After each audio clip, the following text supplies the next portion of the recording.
সিলেটের মাঠে বাংলাদেশ ক্রিকেটের দুর্দান্ত একটি জয় পেল আজকে বাংলাদেশ। সত্যি অসাধারণ খেলা দেখালো টাইগাররা।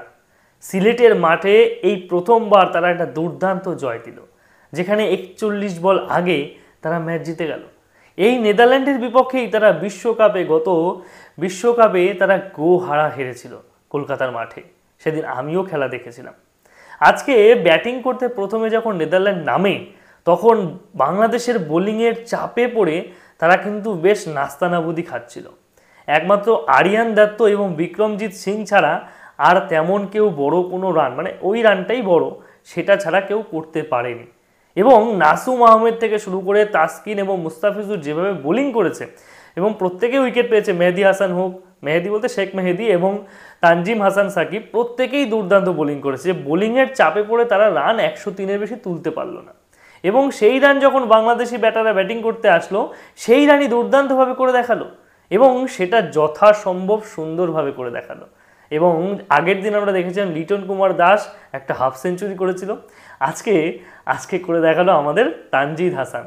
এবং তারা দুজনেই যে যোগ্য ওপেনার বা যোগ্য 1-2-3-এর কারিগর, সেটা কিন্তু বারে বারে প্রমাণ করে চলেছে।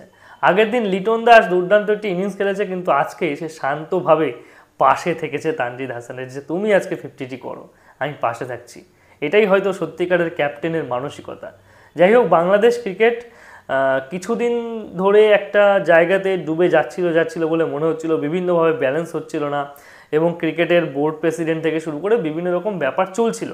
এবং তারই মধ্যে ভালো একটি খবর যেটা দেখতে পাচ্ছি, লিটন কুমার দাস ক্যাপ্টেন হওয়ার পর থেকেই সে কিন্তু সিরিজগুলোতে অত্যন্ত সুন্দরভাবে জয় লাভ করছে, এবং অত্যন্ত সুন্দরভাবে সে কিন্তু পার্টিসিপেট করছে, পারফরমেন্সও করছে। জানি না ক্যাপ্টেন হওয়ার পরে হয়তো তার মধ্যে গুরুদায়িত্ব আসার জন্য সে কি এই ধরনের পারফরমেন্স করছে। অবশ্যই আপনারা কমেন্টে জানাবেন। এবং আগের দিনে যে তাসকিন বোলিং করেছিল, আজকে সেই বোলিংটা করে দেখালো নাসুম আহমেদ, এবং সে দুর্দান্ত কয়েকটি উইকেট তুলে আজকের ম্যান অফ দ্য ম্যাচ হয়ে গেল। ইতিমধ্যে নেদারল্যান্ডকে হারিয়ে বাংলাদেশ 2-0-তে এগিয়ে আছে। আগামী দিনে আমরা কি দেখতে পাবো? আগামী টি20-তে আমরা কি নেদারল্যান্ডকে দেখবো যে হোয়াইট ওয়াশ হবে? অর্থাৎ বাংলাদেশের ঘরের মাঠে এসে নেদারল্যান্ড যদি হোয়াইট ওয়াশ হতে পারে, তাহলে হয়তো বিশ্বকাপের সেই জ্বালাটা কিছুটা হলেও কমবে। কেননা বিশ্বকাপের মঞ্চে যেখানে নেদারল্যান্ডের কাছে হারতে হয়েছিল বাংলাদেশকে, সেই হারটা আর কি বলার আছে। যাই হোক, সেটা আমি নিজের চোখেই দেখেছিলাম, সেই জন্য হয়তো বলছি। যাই হোক, ভালো থাকুন। এবং সে হার সাকিব আল হাসান থাকা সত্ত্বেও, সাকিব আল হাসান থেকে শুরু করে মেহেদি হাসান মিরাজ থেকে শুরু করে সবাই ছিল, তবুও সেদিনে সেই ম্যাচটা তারা ভালোভাবে খেলতে পারলো না। এটাই শুধুমাত্র দেখার। এবং জানি না হোয়াইট ওয়াশ করতে পারবে কিনা। আর অনেক দিন বাদে ভিডিওতে এলাম, যদি আপনারা ভিডিও ভালোবাসেন বা মনে করেন, তাহলে আমি রেগুলারলি ভিডিওতে আসব। এবং ইউটিউব চ্যানেলে আমার যে আগের ইউটিউব চ্যানেলটি ছিল, সেটি এখন আর নেই। সেই চ্যানেলটি কোনো কারণবশত উড়ে গেছে। আমি নতুন চ্যানেল খুলছি, এবং এই চ্যানেলটিতে আপনারা সাবস্ক্রাইব করবেন এবং পাশে থাকবেন। এবং আমাকে যদি ফেসবুকে দেখে থাকেন, তো অবশ্যই ফলো করবেন। ধন্যবাদ।